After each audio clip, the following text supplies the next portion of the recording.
capítulo 20, verso 19 ao verso 23. Hoje nós encerramos essa série Conversas Transformadoras. Ao longo de alguns meses, refletimos sobre algumas conversas, alguns diálogos que Cristo Jesus teve com pessoas comuns, como eu e você, há 2000 anos atrás. E como o poder da palavra de Deus fala a nós hoje. João capítulo 20, verso 19 ao verso 23. O texto será projetado. João capítulo 20, verso 19 ao verso 23.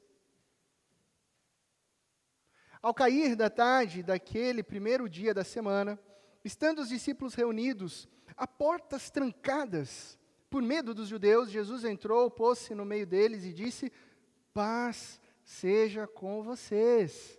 Tendo dito isso, mostrou-lhe as mãos e o lado. Os discípulos alegraram-se quando viram o Senhor. Novamente Jesus disse: paz seja com vocês. Assim como o Pai me enviou, eu os envio. E com isso, soprou sobre eles e disse: recebam o Espírito Santo. Se perdoarem os pecados de alguém, estarão perdoados. Se não os perdoarem, não estarão perdoados. Até aí, vamos orar mais uma vez? Pai de amor, obrigado, Pai, pela leitura da Tua palavra. Declaramos agora total dependência do Teu Santo Espírito, que está aqui nesse lugar, que está aqui presente em nossos corações, para que nos dirija nessa reflexão breve e fale profundamente em nosso interior. Em nome de Cristo Jesus que nós oramos. Amém e amém. Você, em algum momento na sua vida, já se sentiu totalmente despreparado para uma missão? Você consegue fazer uma lembrança aí de que você talvez tenha recebido algo, alguma grande responsabilidade, e falou: calma, peraí, eu queria tanto, mas eu ainda não estou pronto. Não sei quantos de vocês já passaram por isso, seja no ambiente profissional, seja no ambiente relacional, mas eu me lembro, de há 10 anos atrás, eu ter sonhado por 9 meses, com a minha pequena Isabela Radassa, se desenvolvendo ali no útero da minha esposa, e eu sonhando. E eu, Deus, obrigado a você, Pai, obrigado a você, Pai. As mulheres têm maior sensibilidade e cuidado durante a gravidez, né? Os homens assistem à distância, né? É diferente. A gente vê, mas a gente não consegue sentir como as mulheres sentem. Então, para mim, o dia impactante foi o dia em que a Isabela nasceu. O dia em que eu peguei aquele serzinho no colo. Aquele dia que, a primeira vez, eu senti uma das maiores expressões de amor. E ao longo dos 9 meses eu agradeci a Deus, obrigado porque eu vou ser pai, Deus, obrigado, Deus, é isso, e feliz e feliz. Quando nós chegamos em casa, foi muito interessante, nós chegamos em casa, abrimos a porta, chegamos na sala, e lá estava eu e minha esposa, com um pacotinho nos braços. Foi nessa hora que eu olhei para ela, ela olhou para mim, e eu falei assim: e agora? Exatamente isso. Eu falei assim: e agora? E agora? Porque nessa hora, em meio a risos, a gente foi bombardeado com várias preocupações. Como que a gente vai cuidar de uma criança num mundo tão desconectado? Como que a gente vai ensinar os caminhos de virtude num mundo que está tão bagunçado? Como que a gente poderia proteger a nossa filha, mas sem criar ela numa bolha? Como que a gente pode deixar com que ela esteja atenta, mas que ela não perca a leveza, a sinceridade? E nós fomos bombardeados por questões como essa, a ponto de eu dizer: mas eu acho que eu não estou mais preparado. Eu acho que eu não estou mais preparado. Mas logo então fui lembrado que Deus me deu esse presente, que Deus me capacitou, e que com Ele, diante dessa nova situação, seja com um filho, seja com um casamento, seja com a vinda dos netos, seja com uma nova profissão, se Deus te colocou lá, Ele vai te sustentar e te capacitar a cumprir aquilo que Ele tem para a sua vida. E é sobre isso que eu queria conversar com vocês um pouco. Porque o último verso que nós lemos dessa pequena perícope diz o seguinte, verso 23, se perdoarem os pecados de alguém, estarão perdoados. Bom, quem aqui está pronto para perdoar pecados? Quem aqui está sempre disposto, alegre e feliz? Hoje eu acordei e vou perdoar aquela cobra que me fez mal há 3 semanas atrás. Hoje eu acordei e vou perdoar aquele que me traiu há 2 anos atrás. Parece que não é tão fácil. Parece que não é assim tão simples. O texto ainda continua. Ele tem a segunda parte. Se não os perdoarem, não estarão perdoados. Como assim? Estar disposto a perdoar é muito difícil. E agora? Eu não me sinto preparado para perdoar, mas e agora? Jesus está ordenando para perdoar? Como que funciona isso? Quem está pronto? Na verdade, ninguém está pronto para perdoar. Sejamos sinceros. Se você acha que você é o perdoador, se você acha que você é inteiramente bom, se você acha que você não tem nenhum erro, você precisa revisitar o seu coração com mais sinceridade e humildade. Porque, na verdade, não é fácil liberar perdão. Não é fácil.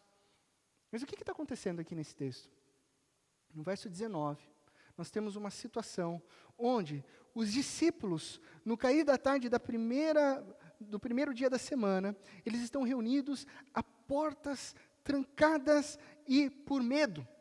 Eles estão trancafiados numa sala com grande medo. E há um medo lógico ali, obviamente, porque o mestre deles, Cristo Jesus, havia acabado de ser preso, torturado, crucificado e morto. Então, na mente lógica, o que está acontecendo aqui? Se eles pegaram o nosso professor, se eles pegaram o nosso líder, se eles mataram o nosso mestre, nós seremos os próximos. Então, eles se trancam naquela sala com medo dos judeus. E aquela sala se enche de medo. Aquela sala cria um ambiente onde eles estão assustados, onde eles estão acuados, onde as portas estão trancadas, onde eles estão silenciosos, porque o medo aprisiona, o medo te fecha, o medo te bloqueia. Mas então, o que acontece no texto? Jesus entra. E é maravilhoso, porque João quis deixar claro que eles estavam reunidos a portas trancadas. A Bíblia não diz se Jesus destruiu as portas e entrou. Provavelmente não, porque senão haveria um espanto. A Bíblia não diz como foi esse detalhe. O fato é que Cristo Jesus aparece dentro da sala. E Cristo Jesus aparece ali de maneira corpórea. Cristo Jesus ressurreto, em corpo glorificado, se apresenta para eles e fala ainda, inclusive, olhem as minhas mãos. Olha, estão as marcas do que eu passei na crucificação. Olhe o meu lado, pois no capítulo anterior, um soldado tinha enfiado uma lança no lado de Cristo Jesus. Olhem as minhas marcas, sou eu que me apresento a vocês aqui, sou eu, Cristo Jesus, e digo, paz seja com vocês. Paz, não mais medo, mas paz. E então o que acontece? Os discípulos se alegram. O texto bíblico diz que eles se alegram. Então a presença de Cristo Jesus aqui, ela dissipa todo o medo.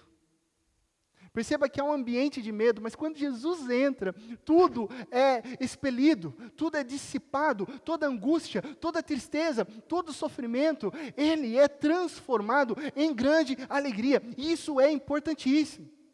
Porque eu vou te contar uma coisa muito profunda. O medo, ele faz parte das nossas vidas. É ou não é? Quem aqui tem medo? Nós temos medo. O medo às vezes nos invade, o medo muitas vezes nos assombra. Existe o medo que nos traz cautela e que nos mantém vivos. O problema é o excesso do medo. O problema é quando o medo toma proporções maiores do que deveria. Quando o medo começa a controlar as nossas vidas. Quando o medo começa a tomar conta de nós. Já dizia, né, o poeta, cantor da Baixada Santista, Charlie Brown Jr., que o medo cega os nossos sonhos. É grande verdade. O medo cega os nossos sonhos. Interessante que ele escreveu essa música depois que ele teve um encontro com Deus. O medo cega os nossos sonhos. O medo mina as nossas esperanças. O medo nos aprisiona. O medo nos joga numa sala fechada, às 7 chaves. E aí, seja por causa de um trauma que você passou e que de repente você teve algum gatilho, seja por causa de uma dor intensa que você está vivendo, seja por causa de uma perda muito grande que você passou recentemente, como os discípulos acabaram de achar que tinham passado, a perda do mestre, a perda daquele que era o líder, seja por qualquer razão, você está aprisionado às 7 chaves e você não tem mais forças para sair. Essa é a situação do medo em excesso, que gera crise de ansiedade, que gera pânico, que nos imobiliza, e a ponto de nós não termos mais forças. Aí a gente depende de uma outra força. A gente depende de algo a mais, que não é apenas uma força, que não é apenas algo a mais, mas é o Cristo Jesus ressurreto nas nossas vidas. Quando nós estamos em meio ao medo, Cristo Jesus entra no meio do nosso medo. Isso é que é maravilhoso. Antes de Jesus abrir as portas da sala do medo, Ele entra no medo com você, para dissipar esse medo e para dizer paz. Quando Jesus entra nas nossas vidas, Ele diz paz. Não mais medo, não mais dor, não mais sofrimento. Agora é paz. Essa é a palavra de Jesus, paz. A paz que é a promessa de Jesus para mim e para você. Ah, pastor, mas puxa, que interessante. Esse é o mesmo Jesus dizendo paz. Mas isso é verdade?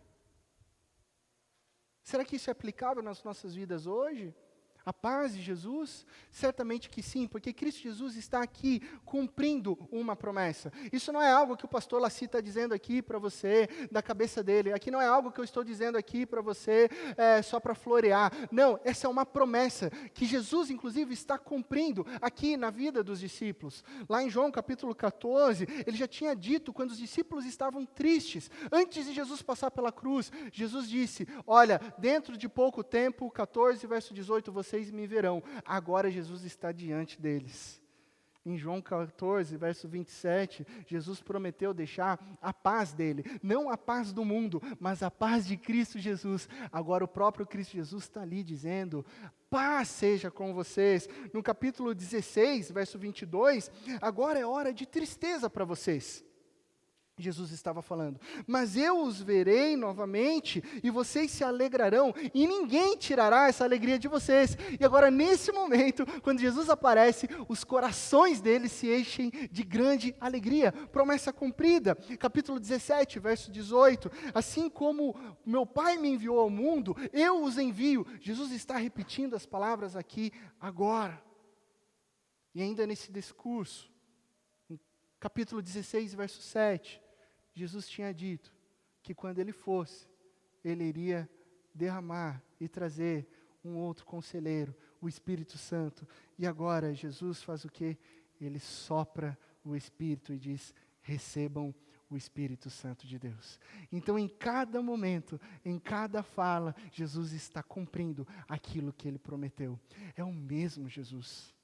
O que é maravilhoso, o mesmo Jesus que falou tudo isso antes de passar pela cruz, é o mesmo Jesus que passa pela cruz, ressuscita, aparece em carne e osso, como nós cantamos aqui, encarnação do próprio Deus, dizendo, eu cumpri tudo isso na vida de vocês, eu estou cumprindo na vida de vocês, eu sou o mesmo ontem, eu sou o mesmo hoje, eu sou o mesmo amanhã, o mesmo Jesus que aparece para os discípulos, é o mesmo Jesus, hoje, aqui, falando ao seu coração.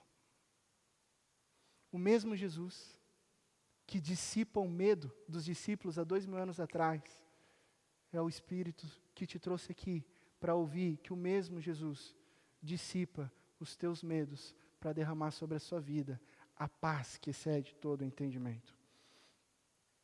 E agora? O que fazer? Vão, diz Jesus. É uma ordem.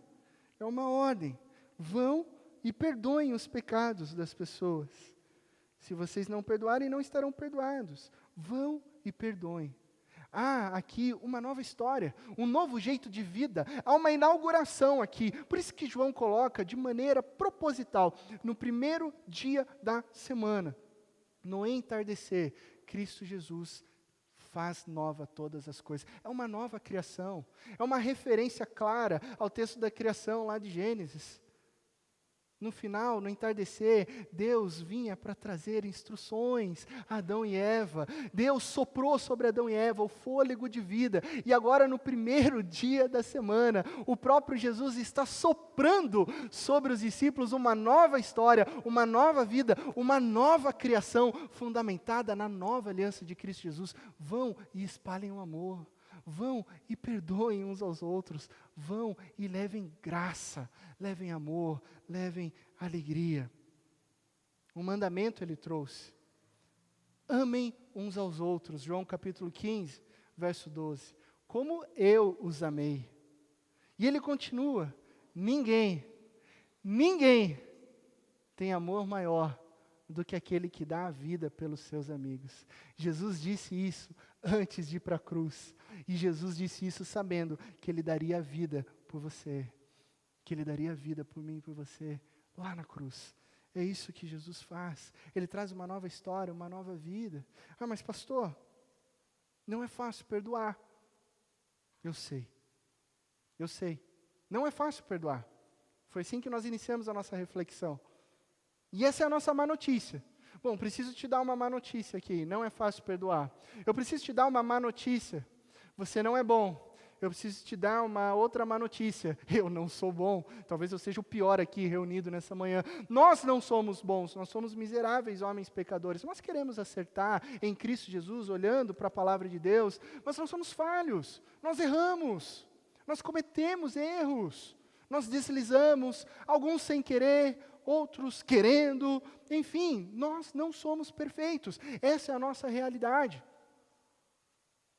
Mas não era para as coisas serem assim. Nós fomos nos tornando imperfeitos na medida que nós nos afastamos daquele que é perfeito, daquele que é santo, daquele que é bom, daquele que é amoroso, aquele que é o Deus, o nosso Deus. Porque o nosso Deus é perfeito. Ele criou todas as coisas perfeitas. Quando Deus criou a natureza, quando Deus criou a família, quando Deus criou o trabalho, quando Deus criou as flores do campo, os animais, Deus criou tudo isso para que fosse feito e vivenciado numa vida exponencial de santidade, de alegria, de graça, onde vida gera mais vida, mais vida. Mas aí, nós escolhemos viver longe de Deus. Deus, eu não preciso do Senhor. Deus, espera aí. Eu vou comer esse fruto aqui porque ele é saboroso. Quero conhecer o mal. Deus, o meu orgulho é maior. E aí o orgulho foi tomando conta dos nossos corações. A arrogância foi tomando conta dos nossos corações. O nosso eu. Nós começamos a ficar ensimesmados. É o meu. Não é mais o nosso, é o meu, é o eu quero, é tudo, é sobre mim, não é sobre você, não é sobre nós. E hoje nós vivemos um mundo desconectado, cheio de dor, de sofrimento, miséria, desigualdade, crimes, traições, dores, doenças, catástrofes, desastres, morte. E tudo isso, a causa de tudo isso, em última instância, é o que nós chamamos de pecado. Uma desconexão com o Criador. Uma desconexão daquele que é a fonte de vida. Essa é a nossa má notícia, nós não somos perfeitos. Mas eu vou te dar uma boa notícia. Porque existe uma boa notícia maravilhosa que supre essa má notícia. A boa notícia é que Deus, sabendo de tudo isso, e considerando o amor dEle, que é enorme, incalculável por mim e por você, Ele veio nos resgatar dessa má notícia. O nosso Deus veio e se fez carne, como um bebezinho. Eu acho que o batismo infantil é uma das coisas mais belas, porque crianças desarmam o nosso coração. Né? Vocês perceberam como é que vocês estavam aqui? A gente teve que gravar para depois perceber o que o pastor falou, porque estava todo mundo encantado com a neném, a Laura. É isso que criança faz, criança desarma. Criança é expressão de amor. Deus poderia ter enviado Jesus num grande cavalo, adulto, já como um guerreiro. Era isso que o povo esperava, inclusive. Mas como é que Deus envia Jesus? Como um bebezinho, inofensivo, inofensivo, que você olha e fala, eu quero carregar, eu quero cuidar. Então Deus se fez carne, Cristo Jesus habitou entre nós, e Cristo Jesus cresceu e viveu a vida que nós deveríamos ter vivido. Sabe essa culpa que você segura tanto? Sabe essa dor? Sabe esse erro que você fica sempre lembrando do passado e isso fica te corroendo? Cristo Jesus não errou, Cristo Jesus não cometeu esse pecado, Cristo Jesus viveu uma vida perfeita, uma vida íntegra, e Ele foi, ensinou, amou, perdoou, caminhou, curou, libertou as pessoas, trouxe sempre palavras de amor e não houve pecado algum, e ainda assim ele foi traído, ainda assim ele foi condenado e ele foi numa cruz. E aí você pergunta, por que Jesus, que não cometeu pecado algum, ele teve que ir numa cruz e morrer? A resposta de Deus é porque nessa cruz ele morreu pelo meu pecado, pelo seu pecado. Sabe aquilo que te tira o sono? Aquela lembrança de culpa, aquela lembrança de eu não deveria ter feito isso? Na cruz, Jesus morreu por isso. E na cruz isso é perdoado. Na cruz, Jesus nos purifica de toda a maldade, de todo o pecado, de todo débito. Porque Cristo Jesus morre no nosso lugar. Essa é a boa notícia. Essa é a maravilhosa notícia. A graça de Cristo Jesus é maior do que todos os nossos erros. A graça de Cristo Jesus é maior do que nós. A graça de Cristo Jesus é incalculável. Então, quando nós nos depositamos a esse Cristo, quando nós confessamos que nós somos falhos e imperfeitos, nos arrependemos e cremos que Cristo Jesus morreu no nosso lugar na cruz, nós somos regenerados. E sabe aquele peso? Aquele peso vai embora. Sabe aquela culpa? Aquela culpa vai embora. E aí você começa assim a pensar, mas como assim? Eu não consigo entender. Eu fiz algo muito grave, eu fiz algo muito grande. Eu sei, não importa o que você fez há 5 anos atrás, não importa o que você fez há 10 anos atrás, não importa o que você fez ontem à noite, se você crê em Cristo Jesus, se você confessa os seus pecados e crê que Ele pode te salvar, Ele te purifica hoje e te dá uma nova vida agora. Essa é a mensagem do Evangelho. Mas pastor, o que eu preciso fazer? O que eu preciso pagar? O que eu preciso entregar? O que eu preciso cumprir? O que eu preciso vestir? Nada, porque é de graça. A salvação em Cristo Jesus é graça. Por isso que é difícil de entender, é graça. É graça. Mas e os meus débitos? Jesus assume todos eles. Não há mais débitos. Há graça. Há uma novidade de vida. Há uma vida plena. Uma vida abundante em Cristo Jesus. Jesus nos perdoa de todos os pecados. Essa é a nossa história. Essa é a história dos discípulos. Essa é a história dos nossos filhos e das nossas filhas. Uma nova criação, uma nova identidade, um novo dia, onde você não vive mais aprisionado no medo, onde você não vive mais aprisionado na culpa, porque aqueles que estão em Cristo Jesus não têm mais culpa. Não tem mais o peso. Não deixe que... Vou falar uma coisa bem séria para você. Não deixe que o mal sopre sobre o teu ouvido ou sobre o teu coração, dizendo que você tem culpa, dizendo que você tem débito. Porque se você foi perdoado em Cristo Jesus, não há mais débito. É a palavra de Deus. Todos foram purificados, todos estão limpos, todos estão salvos em Cristo Jesus. É uma nova vida, uma nova história, onde Jesus nos envia a perdoar. Porque nós entendemos que Ele nos perdoou primeiro. É nesse sentido. Porque você fala assim, mas pastor, é impossível perdoar. É impossível perdoar aquela pessoa que me fez tão mal. É impossível, eu não consigo. Não. Jesus nos capacita. Lembra da história que eu falei assim, eu não sou capaz de ser pai, Deus me capacitou. Eu não sou capaz de perdoar, Deus te capacitou. E Ele faz como? Soprando o Espírito sobre nós. Recebam o Espírito. Vão e perdoem uns aos outros. Vão e perdoem, levem a paz. Porque quando você não perdoa, você retém. Seja qual for o débito, você retém. Você fica lembrando, essa pessoa me fez isso, ela me deve, ela vai me pagar caro. Ela me fez muito mal. Ela me feriu. Eu nunca vou esquecer. Eu vou anotar aqui. E você vai retendo, retendo, retendo. Às vezes a pessoa nem lembra mais que te feriu. Ela está vivendo a vida dela, mas você está retendo. Você está criando uma prisão. Você está criando um muro, onde você está sendo aprisionado pela amargura, pelo rancor, pela angústia nesse débito, onde você vai se vendo preso, onde você vai adoecendo.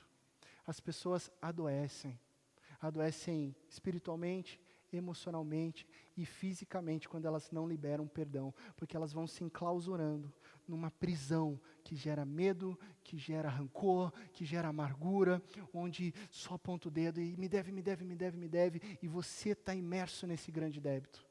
Agora o outro lado, quando Jesus diz vai e perdoa, aí é totalmente o oposto, porque quando você perdoa, você libera. Quando você perdoa, você quebra muros. Quando você perdoa, você abre um novo capítulo na sua história. Quando você perdoa, você vive de uma maneira livre e leve, onde o passado já não mais te atinge, e o hoje você vive na graça poderosa de Cristo Jesus, e você consegue viver isso pensando que Deus te perdoou primeiro. Se Deus te perdoou e entregou o seu Filho numa cruz, nós podemos sim perdoar uns aos outros. E o resultado? O resultado é que quando nós saímos e levamos paz, nós levamos perdão, nós recebemos paz. Quando nós perdoamos, nós vivemos uma vida de paz.